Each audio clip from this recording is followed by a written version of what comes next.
Seharusnya kita berani bertaruh tentang masa depan kita dan naruh pilihan kita tuh di Allah. Kenapa kita nggak berani bertaruh untuk Allah? Ini masa depan nih saya pertaruhkan nih. Kalau saya nggak pacaran, apakah saya tetap akan bisa menikah? Taruh aja taruhannya sama Allah. Allah bilang, siapa yang istiqomah, kami tolong dia. Aduh, kalau saya putusin, ntar dia sama yang lain gimana ya? Nggak usah khawatir, udah aja pertaruhkan masa depan kita sama Allah. Nanti kita akan bilang, untung dulu saya putusin. Untung dulu saya putusin. Itu pengalaman pribadi. Untung dulu saya diputusin. Bukan putusin. Untung saya dulu diputusin. Kalau nggak diputusin, saya mungkin nggak ketemu dengan istri saya yang sekarang, yang bidadari saya banget. Untung saya dulu diputusin. Sehingga saya ketemu dengan bidadari. Cie. Hashtagnya cie. Yakin aja sama Allah. Pokoknya kalau misalnya ada pertaruhan hidup, pilihan antara halal dan haram. Kalau antara halal dan haram tuh nggak usah sholat istikharah. Sholat istikharah itu berlaku hanya untuk yang halal dan halal. Tapi kita bingung mana yang terbaik. Kalau yang satu halal yang satu haram, ntar dulu saya istikharah dulu nih. Yang pilih yang halal apa yang haram. Nggak perlu itu mah. Kalau halal haram udah aja pilih yang halal. Antara benar dan salah pilih yang benar. Nggak perlu istikharah. Ntar dulu ya saya mau tanya ke ustadz dulu. Ustadznya bilang pilih yang halal tuh. Ntar dulu kan ustadznya baru satu. Saya pengen memilih jumhur ulama. Mayoritas ulama gitu. Udah gak perlu yang kayak gitu-gitu karena udah jelas halal dan haram. Pilihlah Allah, Allah pasti akan menjamin kehidupan kita. Sama kayak kita misalnya punya iPhone. Rusak nih, pengen diservis. Kalau kita servis di iPhone, itu dikasih garansi ya. Sehingga kalau rusak lagi pasti nanti gratis. Tapi kalau kita servis di selain iPhone, di tempat-tempat biasa, servis yang biasa, gak ada garansinya kecuali garansi toko doang gitu. Paling 3 hari, itu juga kalau ada. Kira-kira kita akan milih garansi yang mana? Akan milih servis di mana nih? Di iPhone yang resmi supaya ada garansinya. Allah Subhanahu wa taala pemilik alam semesta dan Allah yang menggaransi alam semesta. Makhluk kalau ngasih garansi pasti bohong. Gak mungkin makhluk bisa memberi garansi hidup kita karena dia bukan pemiliknya. Orang hidup dia aja lillah punya Allah Subhanahu wa taala.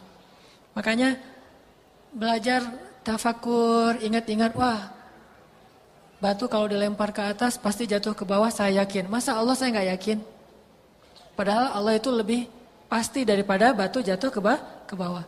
Real Madrid kalau lawan satu klub biasa, saya pegang Real Madrid. Masa saya nggak pegang Allah tentang taruhan hidup saya? Karena Allah itu punya track record yang jauh lebih keren daripada Real Madrid. Kenapa kita pegang Real Madrid? Karena dia selama ini kita lihat track recordnya itu selalu menang ya. Dalam banyak pertandingan terutama juara Eropa misalnya. Kenapa kita nggak pegang Allah? Bukankah Allah pencipta alam semesta, pemelihara alam semesta? Allah udah banyak nolong orang-orang yang istiqomah di jalannya. Itu nggak jadi bukti gitu? Afala ta'qilun? Tidakkah kalian berpikir? Tidakkah kalian melihat? Tidakkah kalian mentafakuri? Qul siru fil ard. Berjalanlah di muka bumi dan lihat bagaimana Allah Subhanahu wa taala menunjukkan kebesaran di dalam cerita-cerita umat terdahulu. Itu teman-teman. Makanya kita coba belajar istiqomah. Pertama, dawam dalam amal soleh. Yang kedua, on the track. Jangan keluar dari jalur. Selama jalur itu masih diridhoi Allah, kita terus saja. Gak usah khawatir. Karena track itu pasti akan membawa kita kepada ridho Allah dan kemenangan di sisi Allah Subhanahu wa taala. Masih ingat dengan kisah Ibu Musa? Nanti sekali-kali di rumah coba baca surat Al-Qasas ya. Di surat Al-Qasas itu ada kisah bagaimana Allah menolong Ibu Musa ketika Ibu Musa mengikuti cara Allah. Jadi ceritanya kan Musa itu lahir di Mesir pada tahun ketika nggak boleh melahirkan anak laki-laki dari Bani Israel. Jadi kalau anak laki-laki lahir itu akan dibunuh sama Firaun. Kakaknya Musa, Harun, lahir di tahun yang boleh lahir anak laki-laki. Jadi selang-seling, setahun boleh, setahun gak boleh. Harun lahir di tahun yang boleh lahir anak laki-laki. Jadi dia gak diapa-apain, selamat. Giliran Musa, ujiannya, kalau bahasa kita mungkin nasibnya adalah dia lahir di tahun gak boleh melahirkan anak laki-laki. Itu apesnya Musa. Sehingga akhirnya ibunya karena melahirkan anak laki-laki khawatir terhadap keselamatan anak laki-laki. Langsung dibawa lari. Tinggallah di pesisir Sungai Nil, lari dari perkampungan Yahudi. Karena perkampungan Yahudi udah semuanya ketahuan kalau ada yang hamil dan mau melahirkan. Akhirnya dia lari ke pesisir Sungai Nil, tiba-tiba suatu malam dia bermimpi, Allah bilang dalam mimpinya, kasih ilham, hanyutkan putramu ke Sungai Nil. Jangan khawatir, nanti kami akan mengembalikannya kepadamu. Itu janji Allah. Pertama malam mimpi masih ragu gitu, ini benar gak ya ilham? Jangan-jangan ini bisikan setan. Datang ke ulama Yahudi, ulama Bani Israel. Saya mimpi kayak gini, kata ulamanya. Benar itu mimpi ilham dari Allah, hanyutkan putramu ke Sungai Nil. Tapi seorang ibu kan susah. Perasaan ibu kan dalam luar biasa, cintanya paling besar. Sehingga masih mikir. Malam kedua mimpi lagi tuh. Hanyutkan putramu ke Sungai Nil. Malam ketiga mimpi lagi. Setelah makin mantap, akhirnya ibu Musa bikin keranjang gitu. Bikin keranjang, terus Musa ditaruh di dalamnya, ditutup, dihanyutkan ke Sungai Nil tapi diikat pakai tali. Tes dulu gitu. Trial dan error gitu ya. Jadi trial dulu. Dihanyutkan, ditarik lagi, masuk air enggak ya? Oh, ternyata enggak masuk air. Hanyutin lagi, ditarik lagi. Oh, ternyata enggak masuk air. Akhirnya dihanyutkan, udah dilepas talinya. Begitu dihanyutkan, Sungai Nil itu kan panjang banget ya, melintasi dua negara, Mesir dan Sudan, dua negara. Ketika dihanyutkan, Ibu Musa langsung merasa kehilangan, aduh putraku, kekasihku, jantung hatiku udah hilang di bawah arus. Bayangin kita kadang-kadang berpisah dengan anak kita, sehari aja tuh udah kangennya minta ampun. Saya, maaf yang belum punya anak.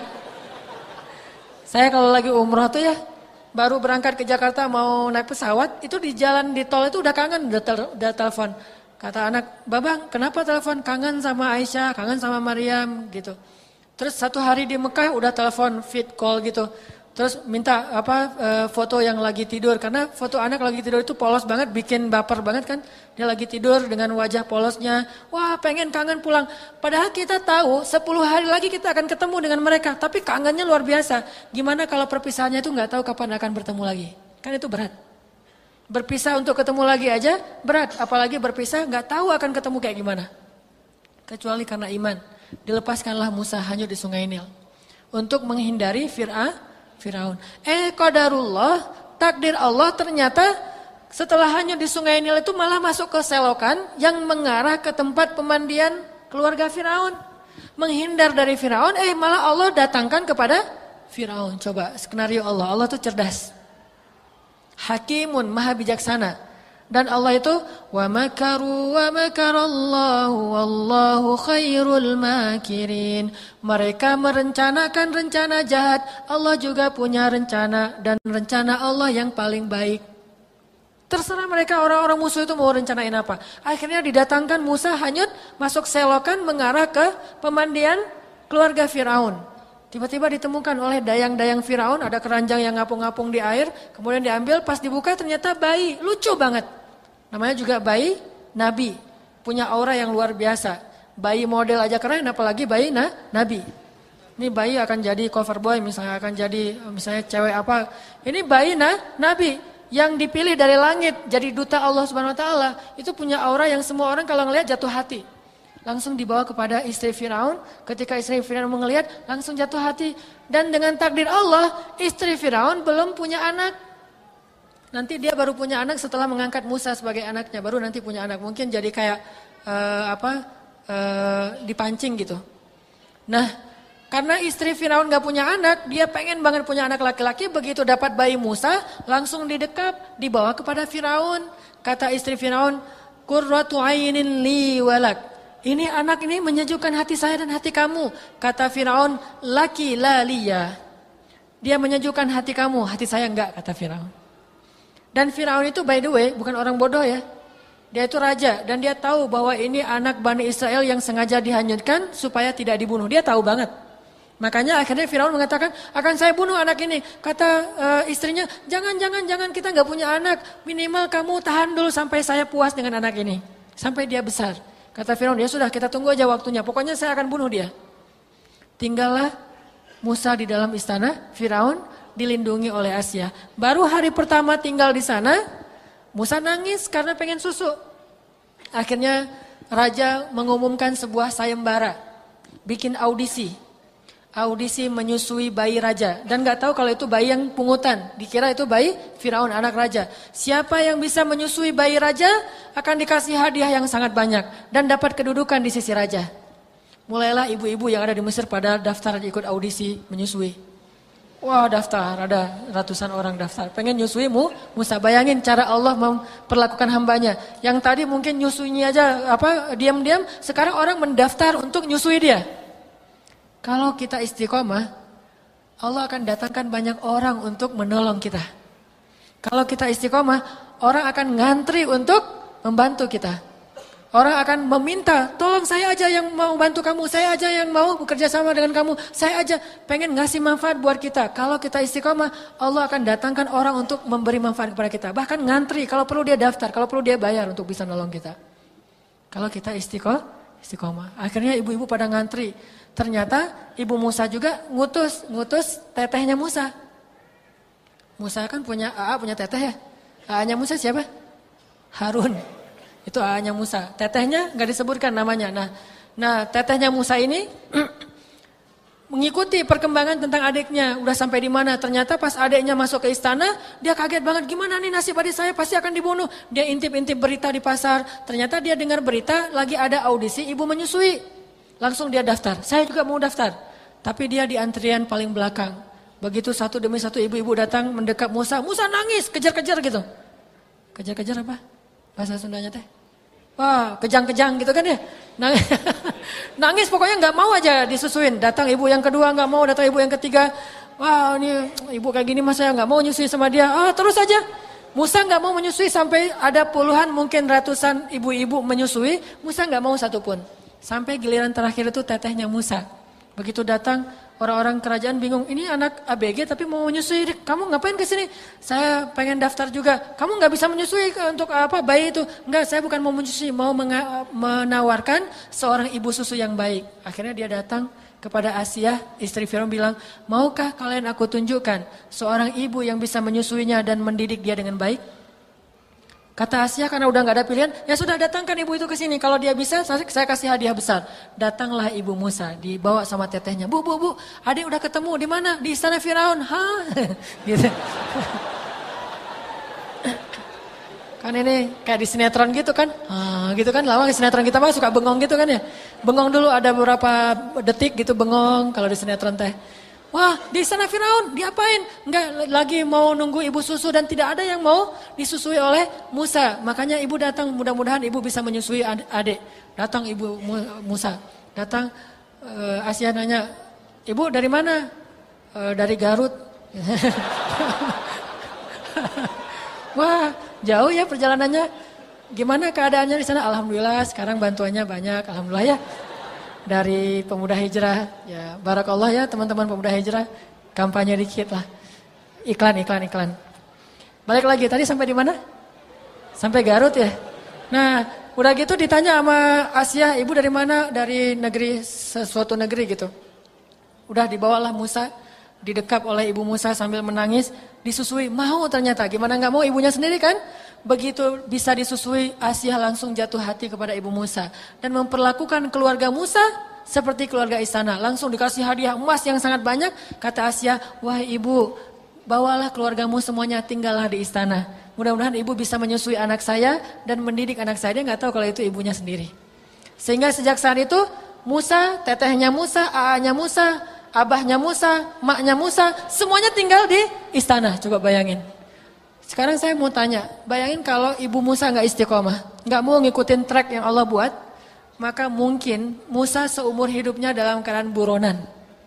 Ya kalau gak ketemu, gimana kalau ketemu? Akhirnya dibunuh. Tapi karena ibu Musa itu mengikuti track yang Allah buat, mengikuti cara Allah, walaupun cara itu terlihat di awalnya itu ngeri gitu, gak masuk akal. Tapi gak usah khawatir, itu hanya awalnya. Karena endingnya Allah jamin, nahnu auliyaukum, kami pelindung kalian, gak usah khawatir. Banyak dari kehidupan kita tuh kayak gitu. Di awalnya kalau kita ikut cara Allah, aduh kayaknya susah penghasilannya cuma sedikit. Sedangkan yang syubhat itu penghasilannya besar. Itu emang kelihatannya awal kayak gitu. Tapi yakinlah endingnya, nanti closingnya pasti akan nahnu auliyaukum, kamilah yang akan menolong kalian. Sehingga istaqim kata Nabi. Innal ladzina qalu rabbunallah summa istaqamu. Orang-orang yang mengatakan Rabb kami adalah Allah, kemudian dia istiqomah di jalan Allah. Nahnu awliyaukum fil hayatid dunya wa fil akhirah. Itu yang kita baca di dalam surat Al-Qasas. Sama kayak cerita yang saya berkali-kali omongin, cerita Siti Hajar. Itu gara-gara istiqomah. Maka teman-teman, mudah-mudahan kita bisa istiqomah di jalan Allah Subhanahu wa taala. Kalau kita sebagai anak muda istiqomah dalam ketaatan, istiqomah untuk menjaga diri dari dosa. Kalau kita sebagai seorang pekerja istiqomah mencari rezeki yang halal. Kalau kita sebagai seorang perempuan istiqomah menutup aurat.